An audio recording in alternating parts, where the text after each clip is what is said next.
intensitas tinggi di jalur-jalur sesuai dengan jenis hewan yang diuji.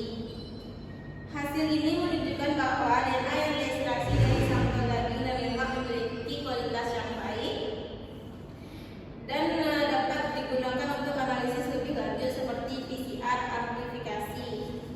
Selanjutnya pada hasil analisis yang kedua itu ada analisis elektroforesis, di mana menunjukkan hasil analisis elektroforesis dari produk PCR yang diamplifikasi dari sampel daging dan lemak.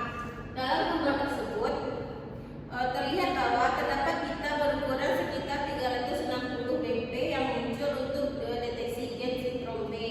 Hasil ini menunjukkan bahwa sampel daging dan lemak menghasilkan DNA mitokondria yang cukup untuk amplifikasi PCR gen CTP. Aplikasi fragmen sekitar 360 pp ini konsisten dengan hasil yang dilaporkan sebelumnya.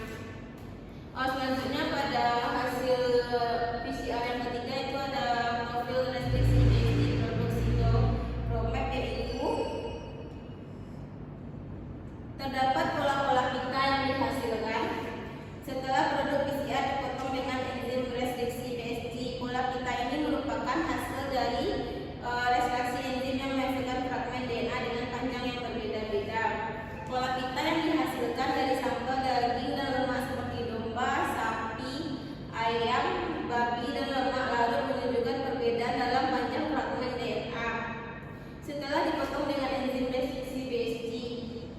Pola pita yang spesifik untuk spesies babi menunjukkan adanya polimorfisme panjang fragmen restriksi yang dapat digunakan untuk identifikasi spesies babi secara spesifik. Selanjutnya, kesimpulan dari jurnal ini, peneliti ini menggunakan metode ekstraksi DNA, amplifikasi PCR fragmen gen sindrom B, dan analisis PCR untuk identifikasi spesies daging dan lemak. Hasil menunjukkan bahwa teknik PCR, RFLP, dan fragmen CTP efektif dalam membedakan